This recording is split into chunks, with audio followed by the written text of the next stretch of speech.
amigas y amigos, como es de contragolpe, ya en la parte final conversando con Alfredo Misair y con Elías El Yuri. Les preguntábamos, empezamos con el profesor Elías El Yuri, ¿qué áreas deberían fortalecerse en cuanto a la inversión social? Bueno, mira... Inversión que ha generado el reconocimiento incluso de Naciones Unidas.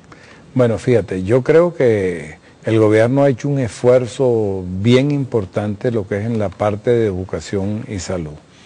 En la parte de salud realmente nosotros tenemos un gobierno que ha aplicado una política en la cual ya hoy en día cuando uno habla del trabajador formal que esté inscrito en el Seguro Social o no esté inscrito, eso para la salud no importa. En cuanto al acceso a la salud. Cualquier persona tiene acceso a la salud. En estos días leía yo, hay 74 sitios en el país donde se van a buscar los medicamentos, por ejemplo, para enfermedades como el cáncer, la esclerosis múltiple y otra serie de enfermedades, y son totalmente gratis para cualquier ciudadano venezolano. Y de la misma manera, lo que decíamos en cuanto al SIDA, pues el SIDA hay 35.000 enfermos que son tratados en forma gratuita. Personas que viven con el VIH. Que viven con el VIH.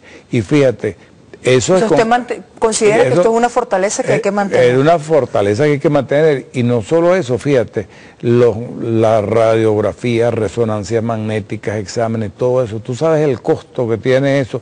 Cuando dicen que bajó el consumo de los hogares, no están contando lo que significa todo esto que reciben los hogares, todo lo que tendrían que gastar, hacerse una tomografía, que todas esas medicinas gratis que se están entregando. Y en el problema de salud, los programas de alimentación que hablamos anteriormente, el programa casas de alimentación, las casas de alimentación, el PAE, el programa de alimentación de los estudiantes, 4.100.000 niños que reciben niños y niñas que reciben 2 comidas gratis. Y son programas que tenemos que mantener. Ahora, hay una cosa bien importante y que el presidente la ha señalado en las últimas oportunidades y le está dando importancia, que es el problema de la vivienda. Yo creo que la vivienda es un problema realmente muy importante. Y fíjate, el déficit de vivienda, que muchas veces la gente entiende el déficit de vivienda simplemente el que no tiene vivienda o tiene una vivienda que ya se está derrumbando. No, el déficit de vivienda significa no solo los que necesitan viviendas nuevas, que pueden ser 800.000, 900.000 personas, sino hay gente que vive en zonas, ¿no?, donde las calles no sirven, no tienen buenos servicios, etcétera. Resolver todo el problema de la infraestructura, de los servicios, de esas viviendas, todo eso, eso significa que esas viviendas están en déficit, y si tú le resuelves todos esos problemas, estás contribuyendo a disminuir el déficit de vivienda. Y lo mismo pasa... Este es el área que habría que fortalecer. Y lo mismo el problema de los materiales, la construcción de los materiales que se usan en la construcción, es tratar de ayudar, porque la gente que vive en ciertas zonas, tú no las vas a sacar de allí, si esas zonas son estables, si esas zonas pueden tener su servicio, y entonces ese es un elemento muy importante que hay que desarrollar. Fíjate que se ha tratado de ridiculizar el problema del programa de los barrios tricolor. Sí. Eso no es simplemente, eso no está simplemente planteado estar pintando la fachada de la casa, no, ahí se están reparando todos los problemas que tengan de filtraciones, resolviendo problemas de servicios públicos, tratando de resolver todos los problemas que existen allí en la comunidad. Y así es que debe plantearse. Si en alguna parte no se está haciendo así, debe modificarse la forma como se está haciendo. Pero el problema de la vivienda es un problema que es esencial y fundamental, y por eso ya el presidente ha destinado recursos bien importantes, inclusive del préstamo de China se dijo que se destinaran $1.000 millones. Para la vivienda. Para la vivienda. Le preguntamos a Alfredo Misair, en primer lugar, este porcentaje del presupuesto, más de 40% del presupuesto del año 2011 se va a destinar a inversión social. ¿Esto es positivo, es suficiente? Es absolutamente necesario, pero muy importante, no hay muchos gobiernos que pueden hacer ese tipo, o que hacen ese tipo de elección. ¿Por falta de voluntad política? Por falta de voluntad, por falta de priorización de lo que vale, o lo que llamamos, o que llaman los economistas, el capital humano, ¿no es cierto? Y en este caso, como país, Venezuela obviamente ha hecho una elección, y el gobierno es la que la propuso, de que la prioridad es el ser humano. Y la inversión social. Y la inversión social, por supuesto. En este caso, ¿hay alguna recomendación del Sistema de Naciones Unidas en cuanto a qué porcentaje de los presupuestos nacionales debe dedicarse a educación, salud? Sí, por ejemplo, se sabe, no porque es, digamos, una obligación ni una recomendación, es una tendencia que se ve más o menos en los países, es que está entre el 6 y el 8%, el 7%, lo que se dedica a educación, lo que se dedica a salud. Hay muchos países de América Central, por ejemplo, que no llegan ni siquiera al 2 o el 3%. Es bastante poco. Es bastante poco, lamentablemente, los países más pobres. Entonces, cuando uno ve un país que logra más o menos mantener entre un 40 y un 50% del presupuesto nacional para la inversión social, eso se ve, se nota. Es visible, tangible, uno lo puede tocar, lo ve. Hace falta ir a los barrios. Es algo que la población recibe directamente, se beneficia directamente. Por supuesto. Se dijo, que lo ha dicho el Instituto Nacional de Nutrición, que Venezuela es uno de los países mejor alimentados del planeta, ¿es así? Sí, es uno de los países. ¿Usted puede dar fe de esto? Exactamente, no tengo la cifra precisa como para decir este es el número tal, pero sí puedo decir de que es uno de los países a nivel mundial y a nivel regional que tiene unos indicadores de alimentación que son muy notables. En los primeros lugares, se habla incluso entre los primeros 10 puestos en el mundo, a escala mundial. Exactamente. ¿Es un modelo para exportar el venezolano? Es un modelo para el... En cuanto a la voluntad política. Claro, exportar es difícil porque las condiciones contextuales que tienen que ver con todo el tema de la alimentación son particulares en Venezuela, y es un país petrolero, es un país que importa mucho, está en este momento tratando de tener una producción realmente nacional, que es la recomendación que yo haría.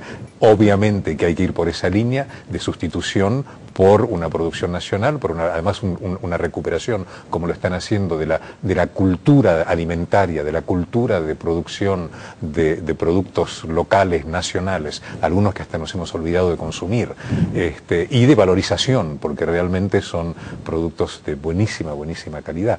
Entonces, de valoración, por ejemplo, de la riqueza piscícola que tienen.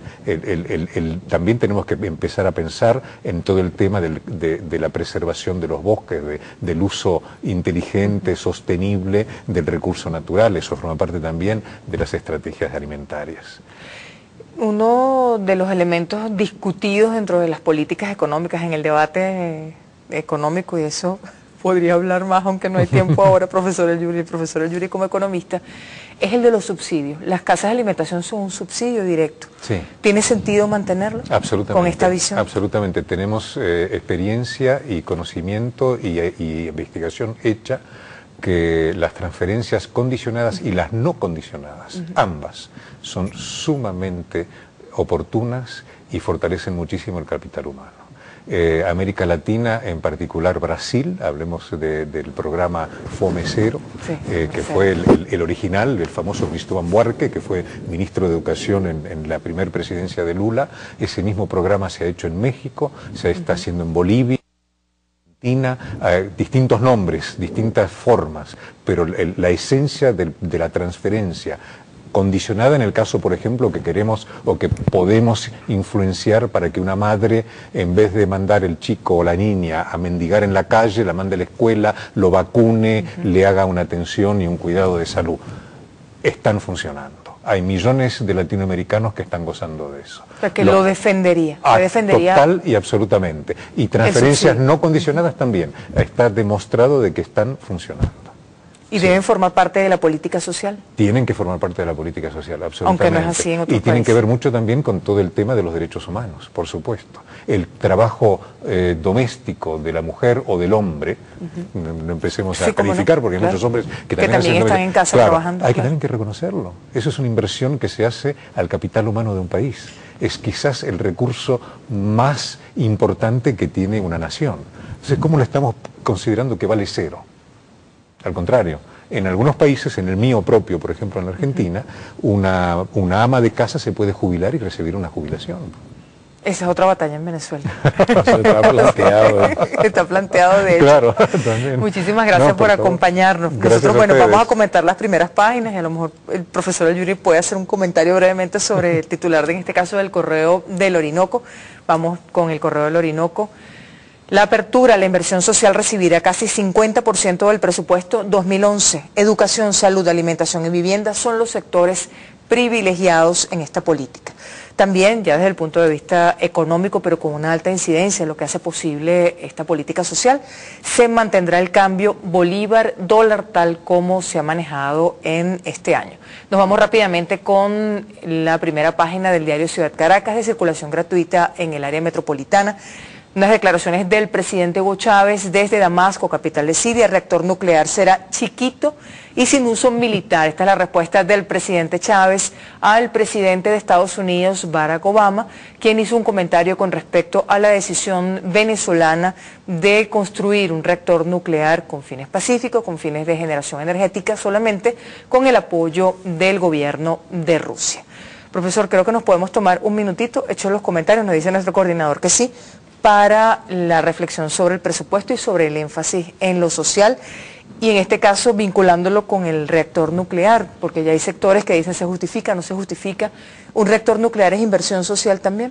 Claro, porque el problema es que está destinado a mejorar programas que tienen que ver con la calidad de vida, para utilizarlo en la medicina, para utilizarlo en toda una serie de aspectos que no están vinculados a problemas, a la guerra, ni a agredir a ningún país.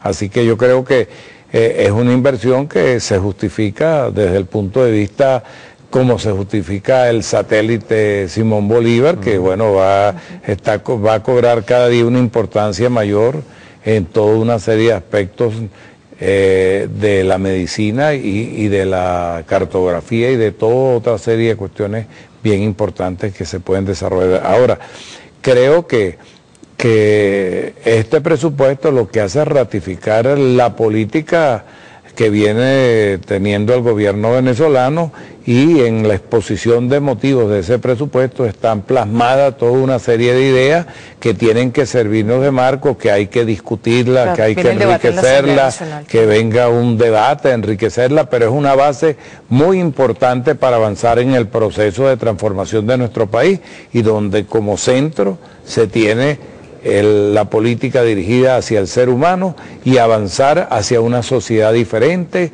que no es otra que hacia una sociedad socialista, que es por lo que todos estamos luchando en este momento. Muchísimas gracias por acompañarnos. Siempre gracias a ustedes. Bienvenido, profesor Yuri. Nosotros despedimos a Alfredo Misair, representante interino de la FAO en nuestro país y representante permanente del Sistema de Naciones Unidas en Venezuela, y también agradecemos la presencia del profesor Elías Yuri, presidente del Instituto Nacional de Estadística. Con esto finalizamos Contragolpe por la noche de hoy. Agradecemos como siempre a todo el equipo de Venezolana de Televisión. Igualmente el agradecimiento para todas y todos ustedes. Sigan con Walter Martínez y su dossier. Buenas noches y hasta mañana.